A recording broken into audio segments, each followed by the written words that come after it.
चलिए क्या पढ़ना है आज? हिंदी व्याकरण। हिंदी व्याकरण। तो हिंदी व्याकरण पढ़ने से पहले हम लोग भाषा के बारे में पढ़ेंगे। किसके विषय में? भाषा के बारे में। भाषा के बारे में हम लोग लिखेंगे भाषा। भाषा के बारे में पढ़ेंगे।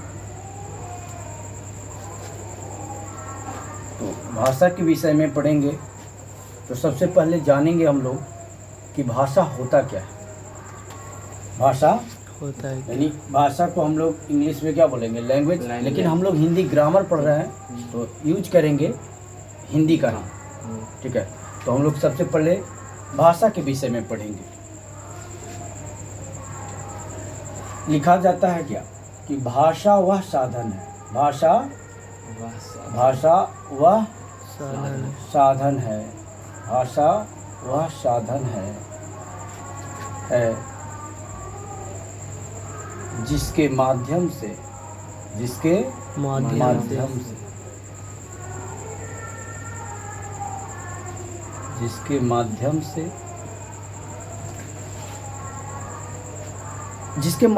मनुष्य क्या करता है?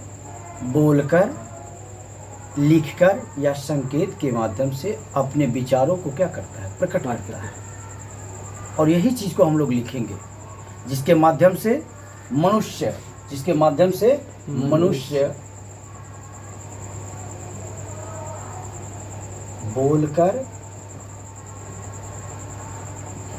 बोलकर कॉमा उसके बाद क्या? लिखकर,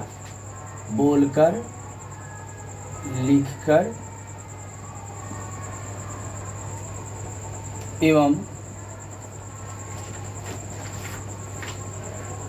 संकेतों के द्वारा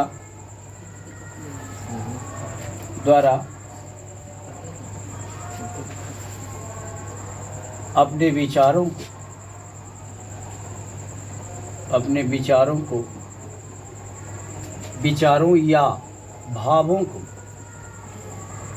विचारों या भावों को सरलता, स्पष्टता या निश्चितता पूर्वक क्या बोलेंगे? विचारों या भावों को सरलता,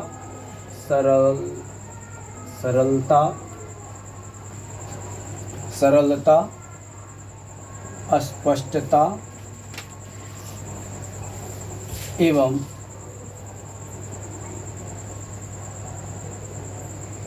निश्चितता पूर्वक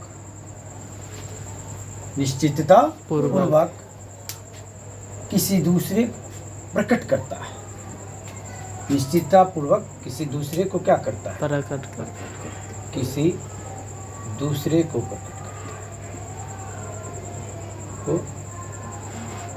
प्रकट करता है।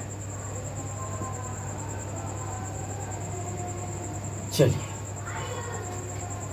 तो भाषा वह साधन है जिसके माध्यम से मनुष्य बोलकर, लिखकर एवं संकेतों के द्वारा अपने विचारों या भावों को सरलता, स्पष्टता एवं निश्चितता पूर्वक किसी दूसरे को क्या करता है? प्रकट करता है। और जैसा कि हम लोग जानते हैं कि आप लोग भी पिछले क्लास में पढ़े होंगे कि हर एक क्षेत्र का अपना अपना अलग लैंग्वेज होता है, भाषा होता है। लेकिन हिंदी भाषाओं का उपज जो हुआ है वह कहीं ना कहीं संस्कृत से हुई है।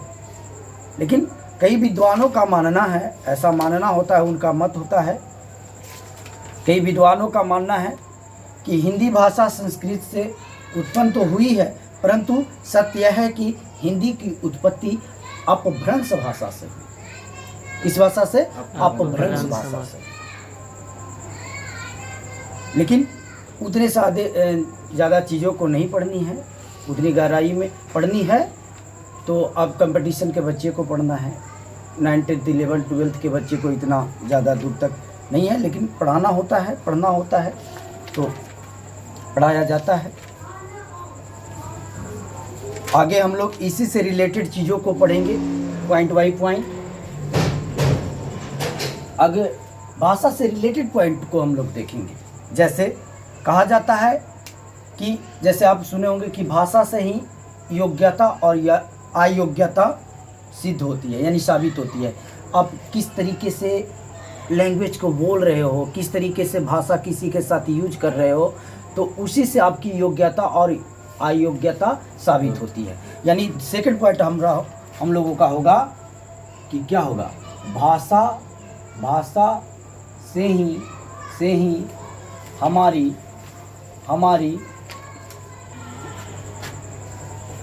योग्यता एवं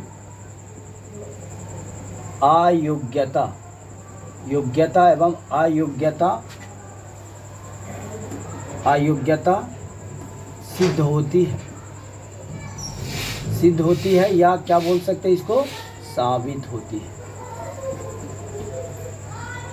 सेकंड पॉइंट हो गया सभी का, सेकंड पॉइंट हो गया सबका, हो गया या सेकंड पॉइंट देख लीजिए, सभी का हो गया। भाषा से ही हमारी योग्यता एवं अयोग्यता साबित होती है कि हम कितने अच्छे भाषा का प्रयोग कर रहे हैं, कितने खराब बात बोल रहे हैं। ये हमारी योग्यता और अयोग्यता जो है भाषा से ही साबित होती है।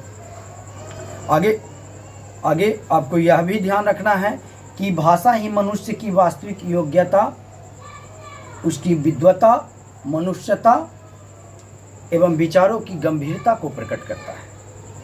यानी भाषा से ही मनुष्य के विचार, गंभीरता, स्पष्टता, बुद्धिमत्ता, विद्वता प्रकट होता है। तो इस पॉइंट को हम लोग उतने लंबे पॉइंट्स को नहीं समझ के चलेंगे, जो आपके एग्ज़ाम से रिलेटेड चीज़ें हैं उसको ज़्यादा पढ़ाया तो जाएगा, लेकिन जो आपका ऑब्जेक्टिव टर्म में आजकल ज़्यादा क्वेश्चन पूछे जाते हैं तो हम लोग वो ऐसे क्वेश्चन को ज़्यादा करेंगे